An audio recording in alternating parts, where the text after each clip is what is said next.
Assalamualaikum warahmatullahi wabarakatuh. Perkenalkan, saya Sinta Lutfi Fuadatul Marif dengan NIM 2504090093. Nah, pada kesempatan kali ini saya akan membahas mengenai landasan pendidikan dalam praktik pendidikan di Indonesia. Alasan saya memilih topik ini adalah karena pendidikan merupakan hal yang sangat dekat dengan kehidupan kita sehari-hari.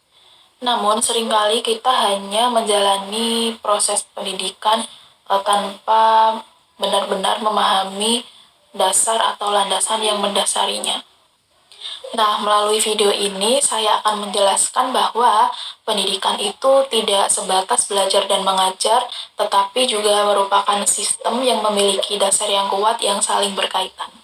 Nah, adapun tujuan dari pembahasan kali ini adalah untuk mengetahui bagaimana dasar-dasar pendidikan dapat mempengaruhi pelaksanaan pendidikan yang ada di Indonesia dari aspek hukum, sosial, filsafat, maupun psikologi. Pendidikan ini adalah suatu proses penting untuk membentuk kualitas sumber daya manusia.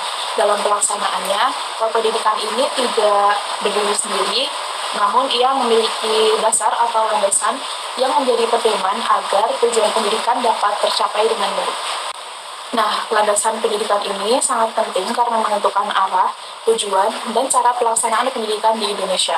Tanpa adanya landasan yang kuat, maka pendidikan akan berjalan tanpa arah yang jelas. Nah, kita masuk ke landasan yang pertama, yaitu ada landasan yuridis. Nah, landasan yuridis ini adalah dasar hukum yang mengatur pelaksanaan pendidikan di Indonesia. Contohnya adanya kurikulum nasional, standar kompetensi kelulusan, serta aturan mengenai hak dan kewajiban peserta didik dan pendidik. Contohnya pada Undang-Undang Nomor 20 Tahun 2003 tentang Sistem Pendidikan Nasional. Nah, dalam undang-undang tersebut dijelaskan bahwa pendidikan bertujuan untuk mengembangkan potensi peserta didik agar ia menjadi manusia yang beriman, berilmu, kreatif, dan bertanggung jawab.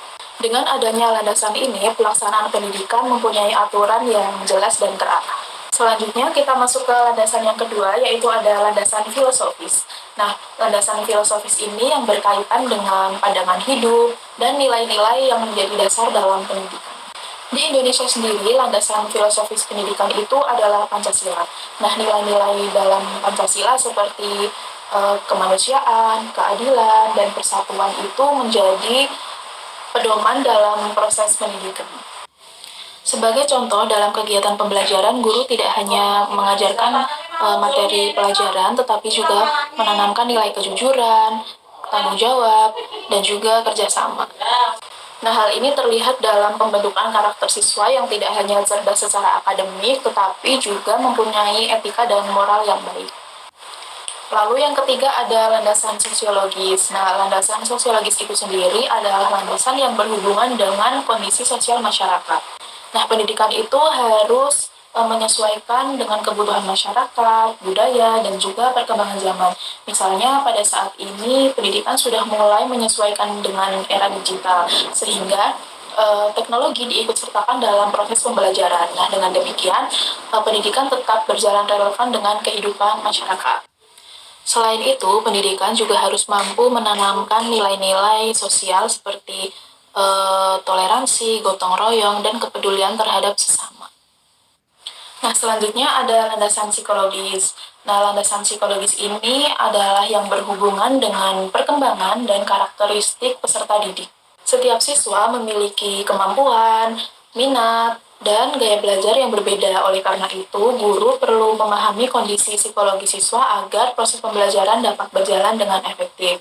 Contohnya yaitu dengan menggunakan metode pembelajaran yang bervariasi. Nah, dengan seperti itu, siswa akan dapat mudah memahami materi. Contohnya, penggunaan media pembelajaran berbasis teknologi seperti e-learning, video pembelajaran, dan platform digital lainnya. Dalam kajian psikologi pendidikan, terdapat beberapa aspek yang perlu diperhatikan seperti perkembangan kognitif, emosional, dan sosial peserta didik. Perkembangan kognitif adalah yang berkaitan dengan kemampuan berpikir dan memahami materi. Lalu ada perkembangan emosional yang berkaitan dengan perasaan, motivasi, dan sikap siswa dalam belajar. Selanjutnya ada perkembangan sosial yang berkaitan dengan kemampuan siswa dalam berinteraksi dengan orang lain. Selain itu, motivasi belajar juga menjadi aspek penting dalam landasan psikologis. Siswa yang memiliki motivasi tinggi cenderung lebih aktif dan mudah memahami materi dibandingkan siswa yang kurang termotivasi. Oleh karena itu, peran guru sangat penting dalam menciptakan suasana belajar yang menyenangkan, interaktif, dan meningkatkan motivasi siswa. Selanjutnya ada landasan yang kelima, yaitu landasan antropologis. Nah, landasan antropologis ini adalah landasan yang berkaitan dengan manusia itu sebagai makhluk berbudaya.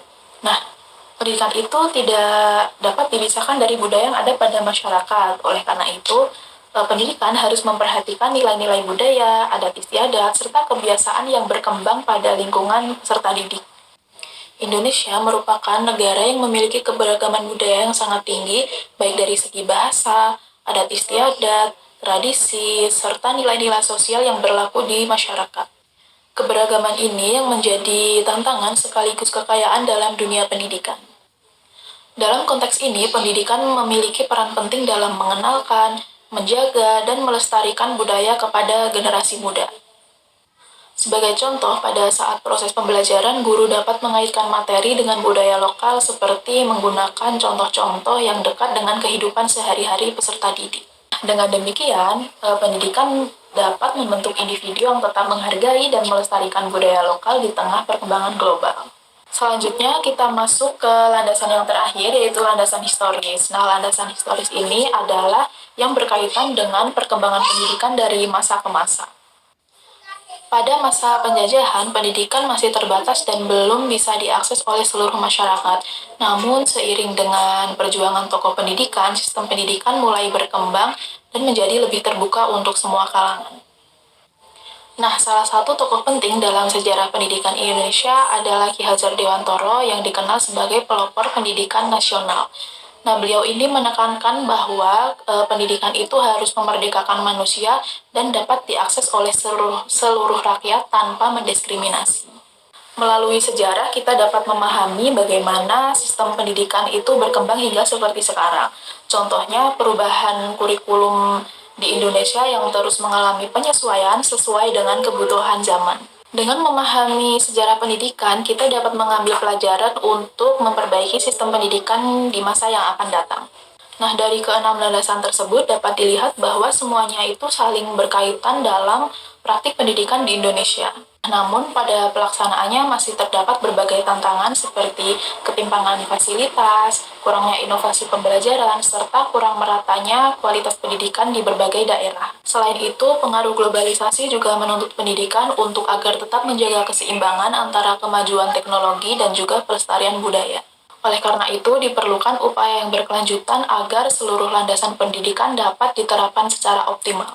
Dapat disimpulkan bahwa landasan pendidikan yang meliputi aspek yuridis, sosiologis, filosofis, psikologis, antropologis, dan historis itu memiliki peran penting dalam menentukan arah dan kualitas pendidikan di Indonesia. Dengan penerapan yang baik, pendidikan diharapkan mampu menghasilkan generasi yang berpengetahuan, berkarakter, serta mampu menghadapi tantangan zaman tanpa melupakan nilai-nilai budaya. Melalui pembahasan ini, saya memahami bahwa pendidikan tidak hanya berfokus pada penyampaian materi, tetapi juga didasarkan pada berbagai landasan yang kuat. Nah, selama ini mungkin kita melihat pendidikan hanya sebagai kegiatan belajar di kelas. Namun, ternyata di balik itu semua terdapat landasan yang menjadi dasar dalam pelaksanaannya. Sebagai mahasiswa, pemahaman ini menjadi penting sebagai bekal untuk berkontribusi dalam dunia pendidikan di masa yang akan datang. Pemahaman mengenai landasan pendidikan menjadi sangat penting terutama bagi saya sebagai mahasiswa. Hal ini membuat saya lebih menyadari peran pendidikan dalam kehidupan, sekaligus menyadari pentingnya memahami dasar-dasar yang mendukungnya.